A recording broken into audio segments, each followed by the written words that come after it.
righty. Can you guys hear me okay? Yep. First session after lunch, huh? Everybody feeling okay? Yeah, good to go? Well, we appreciate you guys joining us today. My name is Keith Brooks. I am the business manager for our AWS GovCloud US region.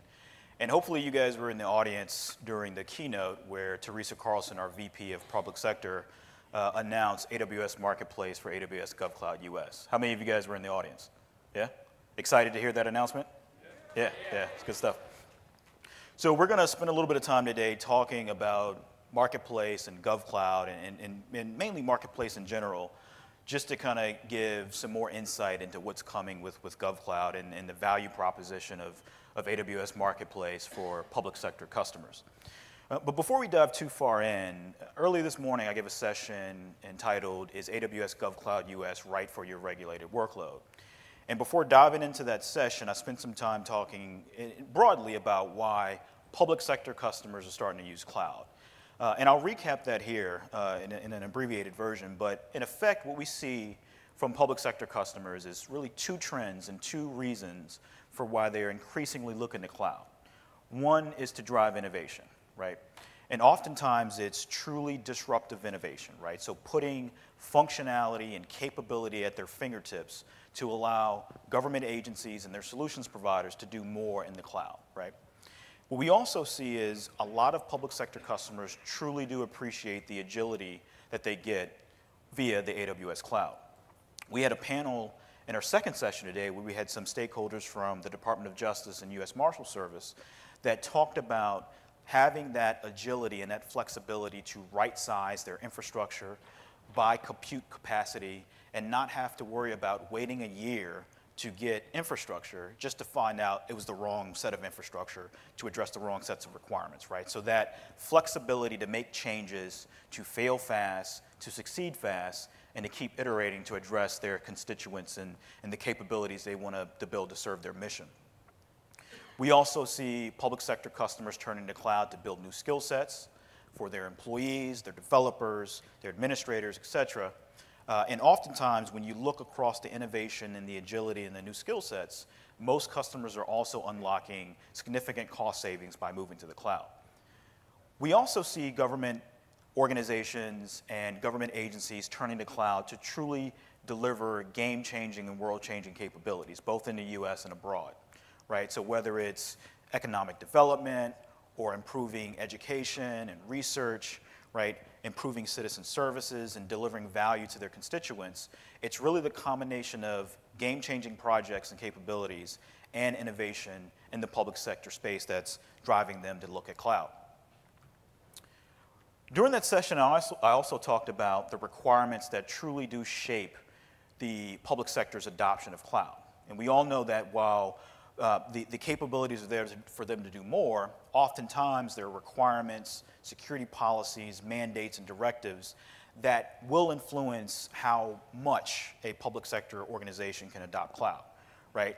Whether it's at the federal level, where you have security policies, laws and regulations, and compliance regimes, at the department level, at the agency level, or even at the sub-organization level, specific directives that shape not just IT, but cloud in general. We see the same thing for state and local governments, right? Oftentimes they'll point to the federal government as the standard, but nonetheless they still have laws and regulations and compliance requirements that they have to meet in the cloud as well. And it's fundamentally for those reasons that we built AWS GovCloud US, right? We launched the region in August of 2011, specifically with the focus on public sector organizations and solutions providers and private sector companies and regulated industries that had a higher bar to meet in terms of security and compliance, right? So either very stringent regulations, very stringent compliance requirements, or quite frankly, just sensitive data and regulated workloads that they wanted to move to the cloud. And I won't read through all of the logos here on the chart, but we initially focused on ITAR, which is the International Traffic in Arms Regulation, which is a US government law that regulates import and export control of defense and military-related data, information, and technology. But we looked beyond just ITAR and focused on things like FedRAMP, specifically FedRAMP High and GovCloud, DoD SRG Impact Levels 2 and 4, CJIS if you're dealing with sensitive law enforcement and public safety data, IRS 1075 if you're dealing with sensitive financial information, tax information, and personal identifiable information. If you're a government agency or solutions provider, you oftentimes have to address FIPS requirements in the cloud as well, right? So we give customers the option to use service endpoints that are FIPS 140-2 validated. And from there, NIST 853 and 800-171 if you're dealing with sensitive government data, to include systems and applications hosted in non-government facilities. And finally, if you're dealing with the Department of Defense, DFARS regulations as well. But what we really see is, beyond just the requirements, there are also a set of capabilities that our customers typically need to really adopt and embrace cloud, right? And what we hear the most is customers need tooling to help manage their cloud environments. They need security applications and tools to help secure and lock down environments, right? Migration assistance, big data, analytics tools, visualization tools. And the common theme across most of those capabilities is they're all software-based, right? So they need third-party software in the cloud to help them not only address their requirements, but to fundamentally do more in the cloud. So when you look at what's required to actually deliver that, we really see a couple different segments here, right? There are contract vehicles, both with AWS and directly with your government customers. There are consulting and technology partners that oftentimes deliver those capabilities to government agencies. There are also situations where you have to focus on the certifications, the authorizations, and the compliance to leverage those consulting partners and those system integrators to deliver capabilities for the government. There are a core set of AWS services that oftentimes those software products are deployed on. So whether it's compute services or storage services, analytics services, et cetera, networking services. And that's where we see Marketplace layering on top of all of that. And what we have is a situation where we have our commercial marketplace, which hopefully many of you guys in the audience use today. We have our C2S intelligence community IC marketplace for organizations that are operating in our isolated community cloud region, specifically for top secret workloads. And today, as Teresa announced, we have AWS Marketplace for GovCloud, which gives customers the ability to leverage software in a region that is purpose-built for unclassified but sensitive workloads and data. So what does that give you, right? Fundamentally, AWS Marketplace for AWS GovCloud US will give not just customers, right, but software vendors an avenue to offer products and services and consume software to meet their regulated workloads in the cloud, right? Customers can find, buy, deploy, and manage software in the controlled, isolated region, which is AWS GovCloud US, for sensitive workloads and sensitive data. And now to spend a little bit more time talking about Marketplace and specifically AWS Marketplace for AWS GovCloud US, I'd like to welcome up to the stage Barry Russell, who's the General Manager of AWS Marketplace and Service Catalog. Barry. Hi. For many of you, this might be some repeat information, but I actually want to spend most of today talking about what we're hearing from customers, particularly over the last 12 months. I think it's no surprise that we have decided in late summer to put Marketplace and hundreds of software applications from software vendors that sell in the Marketplace into GovCloud, because that's a customer request that we've heard time and time again over the past couple of years.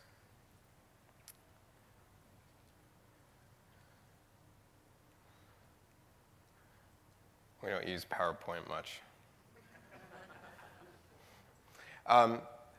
One of the things that we've commonly heard, and it is consistent among enterprise customers as well as large government entities, cities, municipalities, non-for-profits, educational institutions, and even some of the commercial customers that leverage GovCloud, is that their software portfolio is largely in transition. And we just completed 2 customer advisory boards over the past month. One that happened yesterday, focused on public sector and largely centered around GovCloud and customers and partners that utilize GovCloud for their solutions. And then a couple of weeks before that, we did one in Seattle.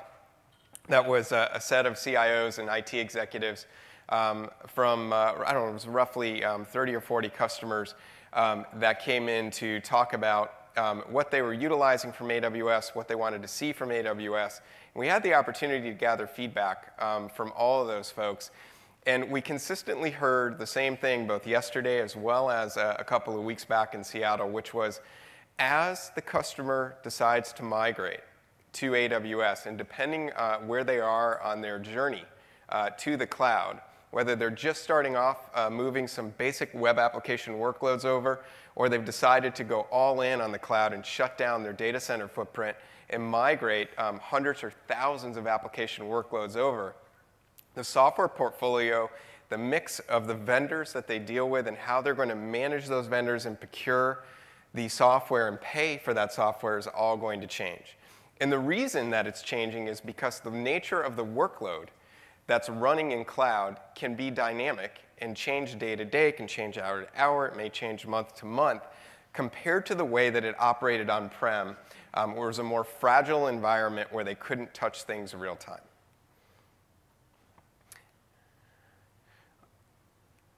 I am definitely having some clicker issues. Okay. I'm not going to read through each of these bullets, but if you think about the software portfolio and how it's switching, what we're largely hearing from most enterprise customers and large government entities boils down to the fourth bullet on that slide, which is that they're going to shrink the portfolio of software application vendors that they have under contract and management, and look to leverage a smaller set of vendors that are more agile and innovative that are running on the cloud. That is a consistent piece of feedback we've heard probably now for about the past 18 months. And then what we also hear from customers are the challenges that they have. And I'll tell you that the number one challenge we hear from customers is around procurement of the software, that it takes too long. They're not able to deploy it in a model that matches their workload needs on cloud. Even in some cases that the EULA that they're signing up for that they deployed on-prem does not match the use case that they're running when they migrate to AWS. And so we've largely set out to fix those issues with the marketplace, with a catalog that enables customers to deploy both BYOL solution, so that are licenses that they already own and can migrate over to AWS, and deploy with no additional cost for the software and run on top of AWS infrastructure like EC2, or procure a net new solution for a workload that they're either migrating over or deciding to build on top of. And we do that through a mechanism where we set up a digital catalog of software that we curate and manage, and we launched that in April of 2012. So we're past our 5-year anniversary, and we're now over 3,800 software application listings from 1,170 ISVs that sell their product to customers that have an AWS account out of this digital catalog. And in doing so, we now clock more than 135,000 active customers that utilize the AWS Marketplace each month to buy and deploy their software. And it generates more than 370 million hours of deployed EC2 software each month as a result of customers deploying those Amazon machine images. In addition to that, in April of this year at San Francisco Summit, we launched something called SaaS contracts. And the reason we did that was we wanted customers and SaaS companies that were running on AWS to have the capability of buying SaaS subscriptions to popular SaaS software products from companies like Splunk or Box or AppDynamics, and be able to buy in terms of 1, 2, and 3-year contracts and receive a discount for that. We innovated around that by enabling a customer to start off using a SaaS product without having to make a long-term commitment, and at any point automatically hit a button to upgrade to a 1, 2, or 3-year subscription. So you can be running monthly and upgrade to annual. You can be running annual and upgrade to 2-year, and so on. And it automatically gets instantly added to the customer's AWS bill. And it absolutely reduces the friction that customers now have of procuring software from the software vendor. However, we got a lot of feedback from our ISVs that they said, look, we still want to be able to support our customers. We still want to be able to be in contact with our customers. We want to know who our customers are that are buying software. And the same went for consulting and channel partners that were representing those ISVs or helping make recommendations or buying on behalf of a customer as a value-added reseller. And so we added a feature earlier this year, too, called Product Support Connection. And it enables a customer to enter all of their information upon checkout, their name, phone number, email, address, project they're working on, company, et cetera. And it allows our ISVs or a VAR selling on behalf of an ISV to come into the marketplace via an API and pull that information into their customer support and CRM system so that when the customer calls for help, the ISV or VAR knows exactly who the customer is. And that's a feature that both our sellers, channel partners, and customers asked for. And I'd be remiss if I didn't mention that this is not a wild, wild west of software. We do operate this as a publicly managed and curated catalog. And to run through this slide quickly is to simply say that every product that goes into the catalog, whether it's open source from a firm like CentOS, whether it's a security or networking product from companies like Cisco or F5 or Juniper or Splunk or any other solution that might go into the marketplace, have to pass the same security bar and tests that is prescribed by AWS. In addition, we don't allow alpha or beta software into the catalog. And for any type of startup, my team does do a business validation with that company to make sure that they do have referenceable customers and they have some type of support process in place for the customer. Now, once the product is in the catalog, we monitor that product for any vulnerability or security risk on a 24/7 basis. And if we discover one, we both notify the ISV to fix it and customers who are running that product so that they can do any patching that might be available in their environment. And then just a snapshot of a bit of the categories and vendors. There are 23 categories represented in the marketplace today, but a few of them are heavily used by customers when they begin or are actively moving all in on the cloud, particularly in the operating system security and networking space.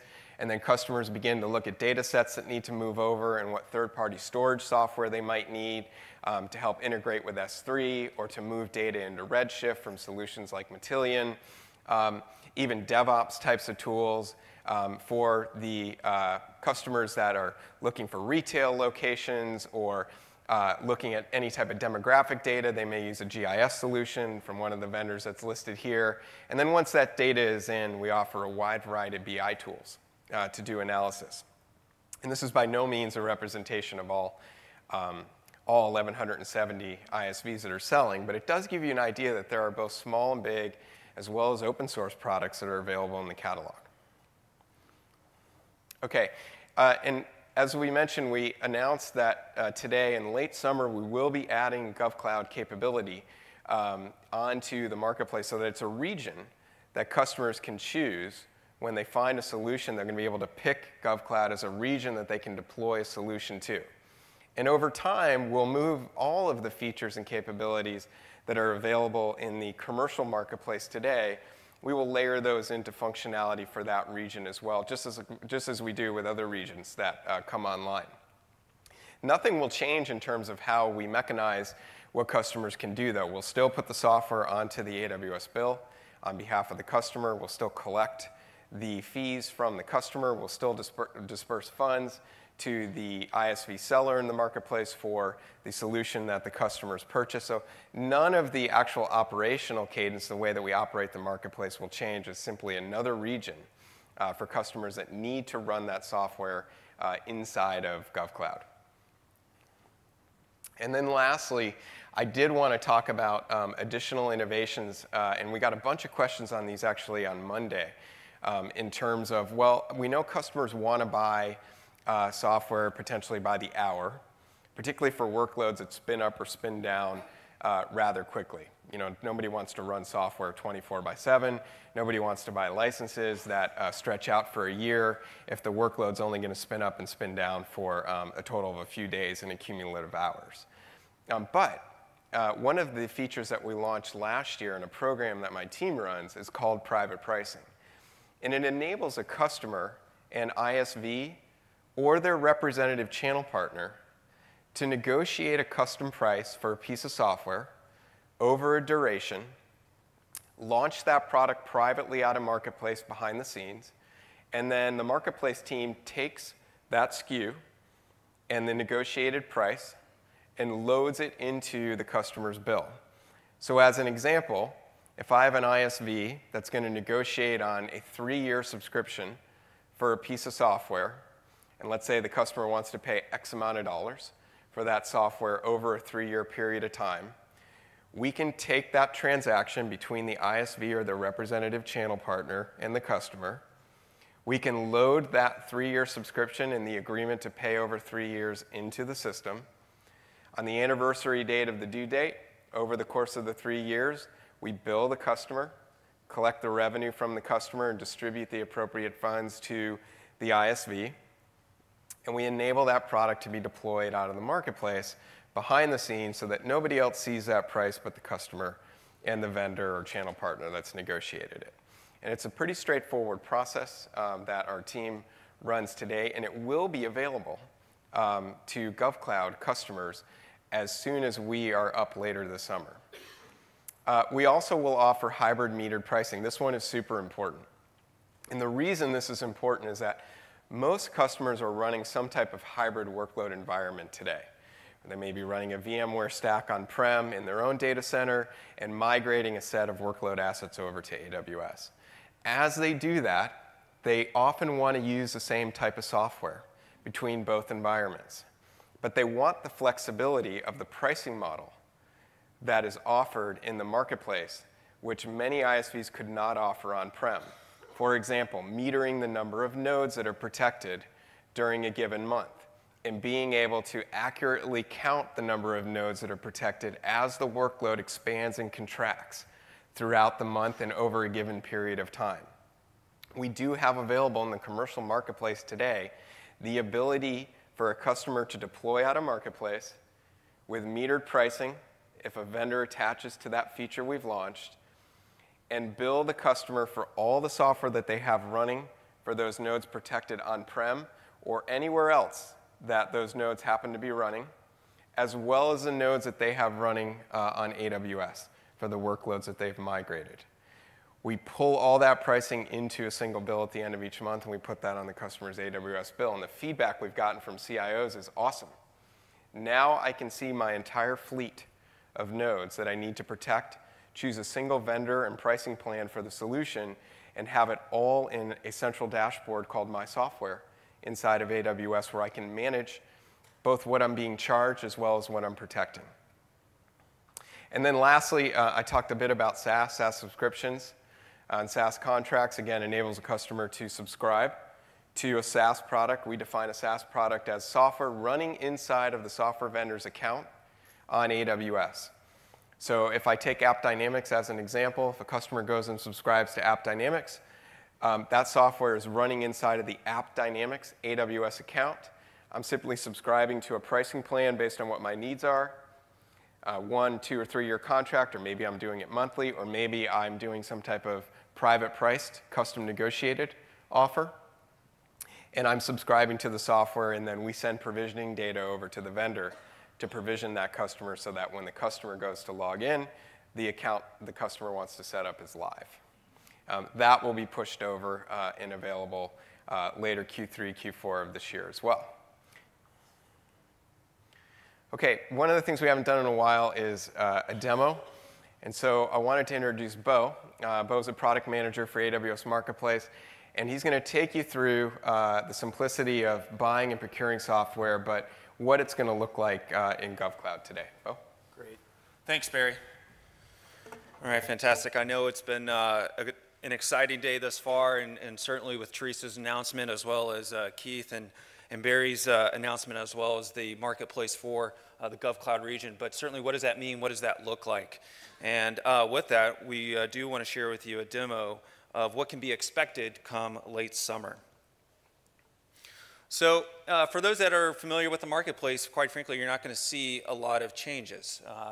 You're going to have the ability to go to the AWS Marketplace homepage, landing page, and browse by category, scroll down, look at the various products that are being promoted on the landing page, like you would on your normal routine if you currently operate in a commercial region. However, the search browse feature will continue to function as well. I've typed in Juniper just to bring up a listing of Juniper software. And this will, again, continue to function in the GovCloud region. What you will notice, though, and what you don't see on there, is the ability to select the GovCloud region from the list of available regions for deployment. This will obviously change once we have the launch come late summer, so that you can automatically deploy from the product detail pages for various ISV softwares that have decided to place their listing into the GovCloud region. So now we're going to type in a Cisco offering, and we're actually going to go through the process of procurement. Again, we don't have a GovCloud region displayed here, but let's assume that we do. And what you'll notice is a user experience that is in line with the commercial workflow, commercial process today. Again, there's no changes to that. So it's asking us to sign into our AWS account. We will go through a manual launch. For the launch coming later this summer, we're not going to have the ability for one-click launch within the GovCloud region. So all software will have to be available through the manual launch or through the EC2 console. Notionally, we've selected the US East region for this deployment, accepted the software terms, and we are now subscribing. We're going to return to our launch page. And while the page refreshes, we are going to select the ability to launch with the EC2 console.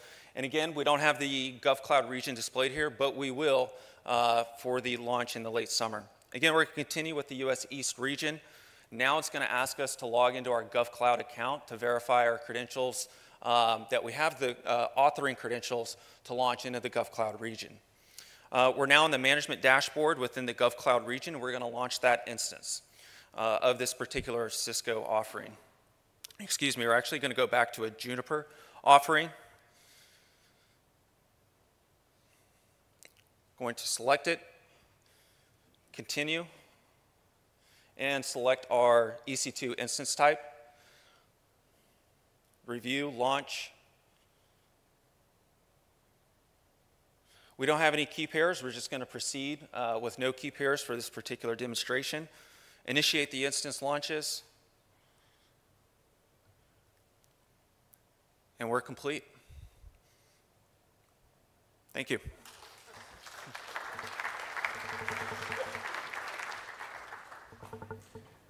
Okay. You can hear from me all day. I want you to hear from a customer, if that's okay. And so I wanted to introduce Richard Shearer. I'm going to get this correct. So Richard is a Senior Information System Security Engineer for the 25th Air Force and lead for ICIE, Cybersecurity, Cross-Domain Solutions, the DCGS, RPA, and Big Safari Weapon Systems, and AF NSA systems as well. 14 years of DoD security and acquisition programs experience, and a BS and MS in electrical engineering. Richard.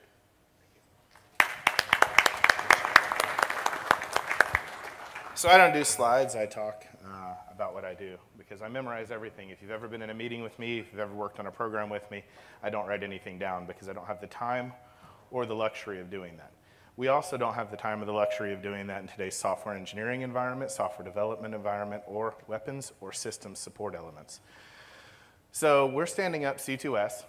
We're standing up SC2S as soon as it comes online. We're also leveraging both the GovCloud that NSA rolls out as well as the GovCloud that I just spoke about recently. So how many people in here work in the government, support the government, or work any type of major acquisitions with the government as a vendor? All right.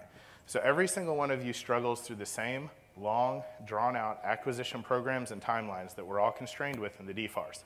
We can't drop it on the floor, we can't throw it away, we can't get rid of it, and I don't think any one of us is going to go to Congress next week and change it. All right? So we have to work within the constraints of what we're required to do to be federal acquisition professionals.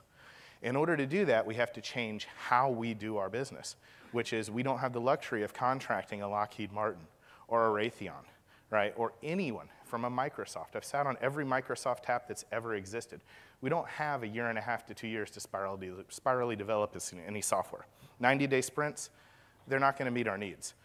We live in a dynamic world, a dynamic environment where we have to field software at a moment's notice. If I have another issue drop in another part of a country, all right, or another part of the world where I have to spin up a capability in a DCGS weapon system, an RPA weapon system, or in a big Safari weapon system, I don't have 18 months to go tell somebody we'll develop that capability. What I can do is I can leverage a DevOps environment in the cloud, all right, to spin it up in weeks or months. Or, if I really want to do it the smart way, I take advantage of this hybrid model. This hybrid model means I already have capabilities exist out there, and I take the square peg and I put it in the round hole. I've already got my contracts with AWS. I already have my money allocated. I've already met every acquisition guideline required. My CO is signed off on all my capability. My CIO at AirStaff, who's here with me this week, has already signed off on the funding model. All right? So I have the capability to field requirements on the fly. Now, all I have to do is go to the software vendor, go to AWS, and facilitate that. So I take my engineers that work for us in the ICIE environment, in the Mission Modernization Office for the Air Force and under ACC, and I tell them to spin up a capability because it's already pre-authorized by my AO. All right, so what do we hate about security? That takes, what, 18 months to get through in the RMF? At least that's what everyone thinks. All right, you heard somebody earlier today say we can do it in a day at NGA. That's not entirely true, but we can do it a lot faster. What we can do is we can pre-accredit all of the capabilities that exist in the marketplace. You bring me a software application, I can scan it in 4 to 6 weeks. I can have my AO review it. I will personally, as the engineer, go in and look at the findings. We'll authorize it to operate.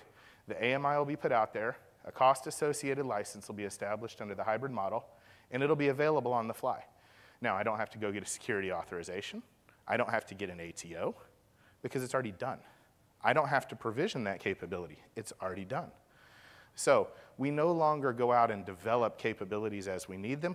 We do that on the fly as we want the capability established in the cloud environment. So the biggest thing that I've learned over the years is if I work the DCGS weapons platform, 18 months to get a single software rollout done, all right? Because we're moving to open architectures, we're moving to open software development models, we're following the CMMI, but I don't have the luxury of 18 months. I want to spin up a DevOps capability today. I want to test out a new capability that my 3-star was briefed last week to see the utility. I can do that now. I can establish the hybrid model, all right, for pulling that software down. It already comes with its ATO because it's already accredited. I don't have to deal with my software guys. I am the software guy, by the way, all right, on the security side. So I don't have to send it through a scanning process. It's already been scanned and mitigated, and it's available out there. And what the Mission Modernization Office and the Air Force is going to do is at some point roll their own AMIs. So every single one of those will be Air Force sponsored. So you'll have the luxury of AWS sponsorship in their initial code scanning, their initial lockdowns, and their initial configuration control. On top of that, the Air Force will then take it and sponsor it as an AMI. And once that's done, all your accreditation is also accounted for as well. All right, that is the architecture that we're moving to in the government. We have to be able to provide capabilities to the warfighter on demand. We have to take it to the cloud because there's no cheaper way to do it. I'll be standing up TELUS partnership, Exacta capability in the next month. We'll be migrating Exacta to the cloud using the same model that the DEXA for C2S has done. We're going to do it for less than $30,000 a year. Total operations out the door, all right? I can't buy one guy to manage one server and pay him $24,000, $30,000 a year. That's not gonna happen. Much less the infrastructure, the size, the weight, the power. I gotta put it in a SCIF. I've gotta take all that time and effort. I can't do that. The software cost modeling, in and of itself, if we take out all of the other aspects of what we're doing, just the software itself pays for itself in 1 year, not 10 years, not 5 years, nowhere down the road. So these are the types of things that I encourage you as DoD entities, as developers of software supporting DoD customers to look into. Don't waste your time going and trying to land a contract that takes 18 months to get through the government acquisition process. Go build the capability, run it through Amazon, put it in the cloud, then bring it to your DoD accreditor and say, can you accredit that so when you need it, it's ready to go?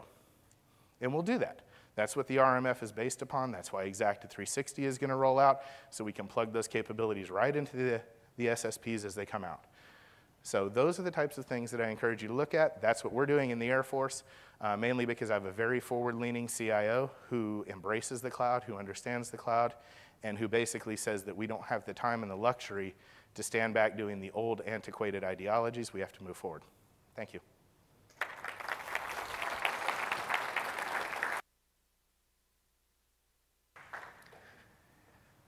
Okay, we are going to leave some time for questions if anybody has any. Real quickly, when we think about the value for software vendors, I would have to say it's largely around product and engineering. We'll put the sales and marketing to the side just for a second. We do have programs that drive demand. We have a lot of digital content creation. We have field-based programs with the AWS sales teams that help identify workloads moving to the cloud where third-party solutions might fit. But what we've really freed up with SaaS subscriptions and contracts, and particularly with the metering service that enables for the hybrid scenarios, now for the first time, product teams can innovate around deployment and pricing models that they could not do on-prem. A lot of that had to do with the billing systems that they were running. If you talk to many software vendors, you discover that the billing systems they were running, and some of them run multiple billing systems, are not flexible and agile enough to shift to models that customers are demanding when running on the cloud. Instead, they're stuck in perpetual license models, or they have to work their way around to create paper-based offers that they then force fit into a billing and invoicing system just to meet a customer need. And we've freed up the ISV product and engineering teams now to no longer have to rely on their billing system. They can now attach the AWS commerce systems and the metering that we provide around SaaS and Omni-based software so that they can design and develop these more flexible and agile pricing models and still drive the revenue growth that they need to, whether they're a private or public company. So that's, for me, that's what we hear from ISVs as one of the biggest innovations. Of course, the team also works with software vendors and their channel partners to help drive customer demand and work to identify workloads and migrations that are happening where third-party software can attach.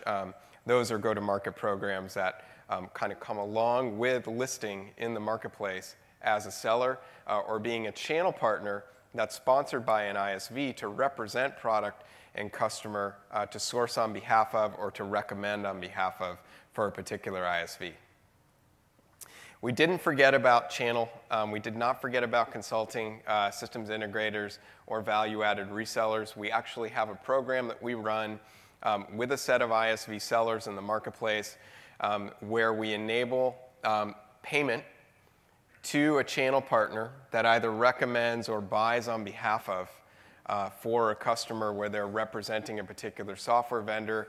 We've done that because we recognize how important it is to customers and to the software vendors that we maintain that relationship with the channel and help the channel partners that were largely serving customers on-prem get resourced and trained and compliant on AWS so that they can help customers to move to the cloud.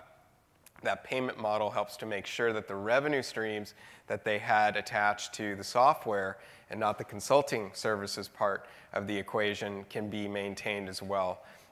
And of course, the sales teams get credit where credit is due when they help a customer with a particular solution. And so that's a really important one as well because we recognize the importance of channel partners. We know through the APN, the Amazon Partner Network, the tens of thousands of partners that have been signed up there, how important consulting partners are to migrating to the cloud as well. So in conclusion, there's a couple of different things that I would take away. If I were a customer, I'd be thinking about this in a couple of ways. How does this make me more agile? How do I think about software the same way that I did infrastructure and data services when I think about migrating to the cloud? What happens to the licensing models of the software that's sitting on those premise-based servers when I then move those to AWS? How are they going to change? What are the applications that I need to retain? Which ones am I no longer going to use or I don't find useful? And what types of solutions do I need to think about that might be net new purchases or deployments of things, including open source?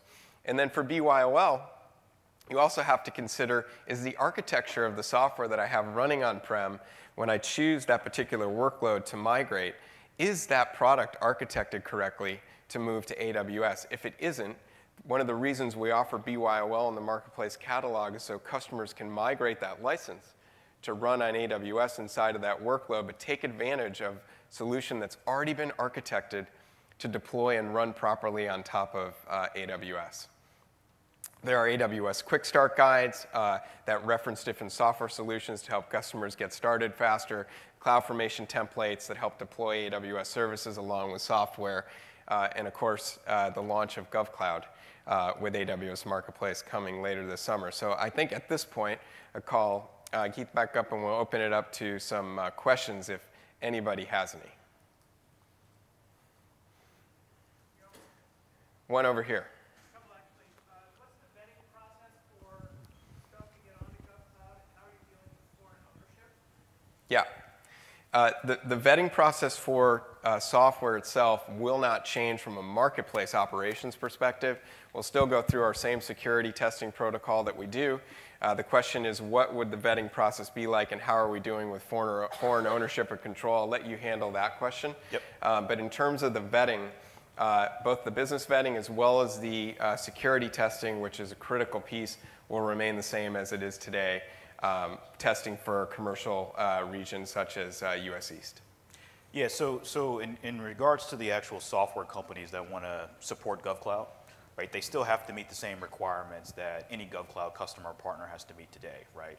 And we detail those requirements on our website, but fundamentally must be a US entity on US soil, right? The account holder, so the person at that partner ISV that actually owns their GovCloud account must be a US person on US soil. And then we also run checks against the US State Department database for export control violators. So one of the prerequisites for access to GovCloud is that you cannot have any export control violations on file with the government. If we determine that you do, either the organization or the person that actually owns the account, we prevent access to the region. So those things will still be in place. So you get the benefits of the community cloud aspect of GovCloud with all the security benefits of what Marketplace provides to scan products to ensure they're purpose fit for the platform. Okay, and to follow up on that, with regards to SaaS, what sort of certifications will be required to be GovCloud for SaaS providers? Right. Let me Go ahead. Yeah. So we don't require any certifications. So I'm assuming you're talking about things like FedRAMP and DoD SRG and things like that. So that's up to the SaaS provider.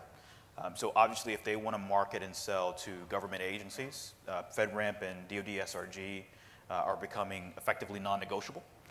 So it's up to the software SaaS or PaaS provider to address compliance requirements in the cloud. So obviously, they will inherit a set of security controls from us, from building on top of GovCloud. It's then up to the SaaS provider to address the requirements at the application level. And they're still responsible for ushering that SaaS product through the FedRAMP authorization process. We don't require it to run on GovCloud, but given the nature of our customer base, it's usually in the SaaS or PaaS provider's best interest to get those authorizations so that government customers can use them. And then when SaaS launches with Marketplace for GovCloud, they can then market SaaS via Marketplace in a FedRAMP compliant manner as well. So I think I was going to follow up on that question with FedRAMP. Currently today, you have a limited number of products that are out in the government cloud. By bringing Marketplace in, you are opening a whole slew of new products to the government that they can procure through the government cloud. And I think I was just going to follow up on that with the FedRAMP process. So basically, if a customer, a government agency, goes out there and procures a product from Marketplace, does that have to be FedRAMP ATO'd? So it's up to the government agency, right? It's not up to AWS, right? So if that particular agency has a FedRAMP mandate, then they are going to be responsible for only procuring offerings that are FedRAMP authorized. But that is not something that AWS mandates. It's up to the government agency and the SaaS provider that they work with. Yeah, in terms of the private pricing, is that done offline, via telephone? And whatever negotiated private pricing that occurs, is that tracked and reported anywhere? Yeah. The private pricing is done, well, it's done as a negotiation between the vendor or their authorized channel partner and the customer. Once the customer and the software vendor or partner have agreed on a price, there's a little one-page form that both the customer and the vendor or channel partner sign, authorizing the price and the payment terms, whether it's 1 year up front or 3 years up front or 3 years over time. It's all spelled out in the document so that we can store that. The vendor and the customer do receive a report of the charge, and if it's all up front, that shows up on the software vendor seller disbursement report at the end of the month. And for the customer, it shows up on their bill, their AWS bill for Marketplace software charges. Because for Marketplace, we have a separate software bill that the customer gets, in addition to any EC2 resources that they consumed, which go on to their first page of their AWS bill. Did that answer your question? Is there a second part of it? You're not going to be focused on the FARs and stuff. You're going to leave that to the federal government. And in terms of, price, tracking any negotiated deals, that's going to be up to the agency to do that kind of stuff. But yes. All right. Thanks. Yeah.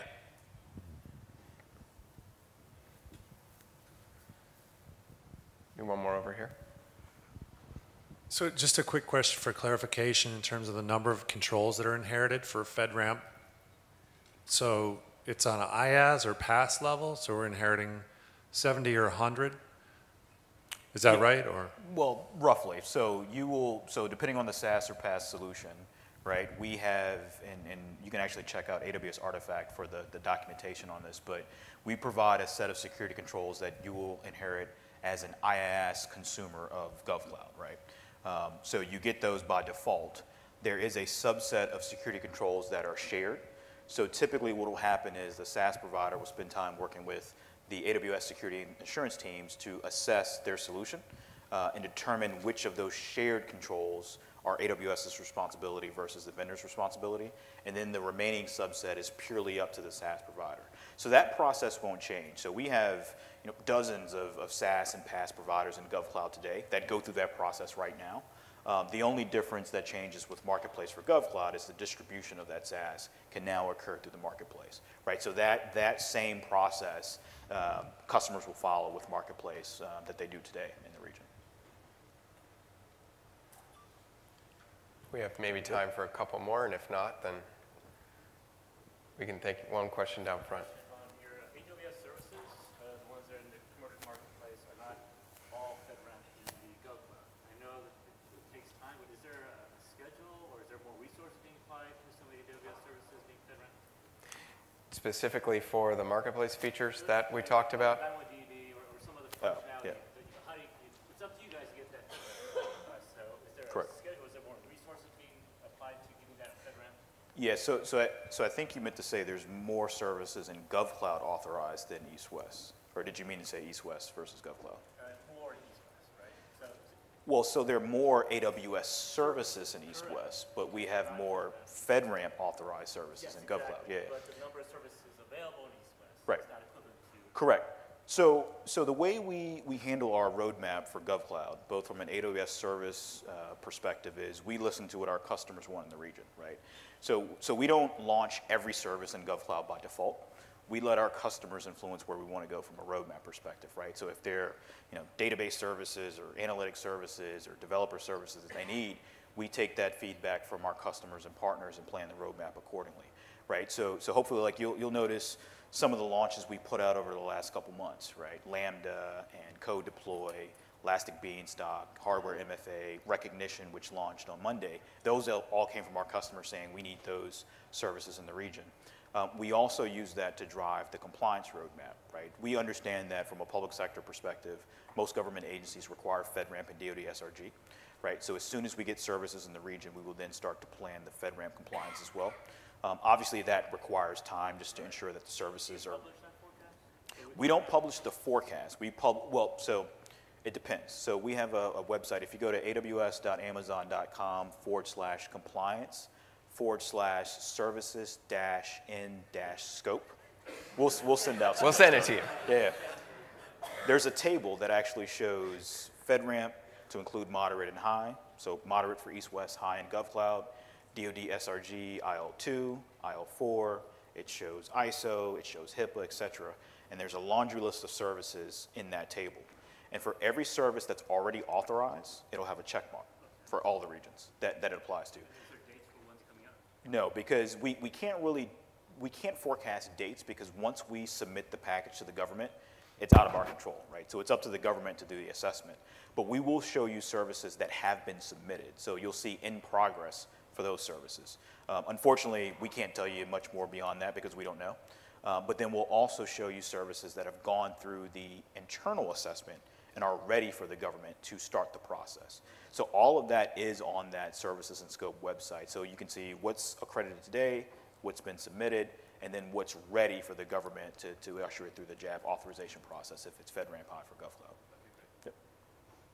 And do you have equivalents for the other certifications? Yeah. It's a table with probably 7 to 8 compliance programs and tabs, and you can get that visibility from the website. Yep. Excellent. Okay, one more.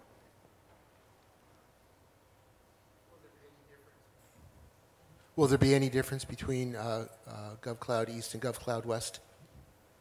No, so the intent is to keep both of those regions in parity, both from a service perspective and from a compliance perspective. All right. There's one more in the back, and then I think we're going to have to let people run.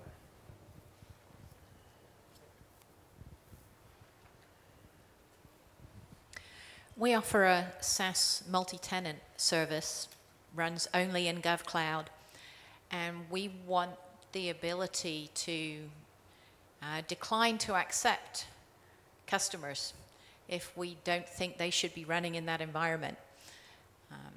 What are your thoughts around vetting of customers, not just vetting of vendors? Today, for the marketplace, we don't handle that portion of the transaction. So in terms of denying particular customers to buy your solution, that's something we would not be able to do today.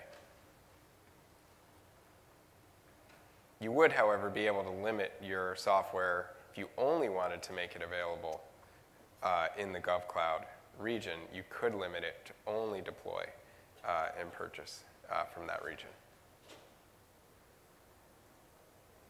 Okay, thank you very much. Yeah. Thanks, guys.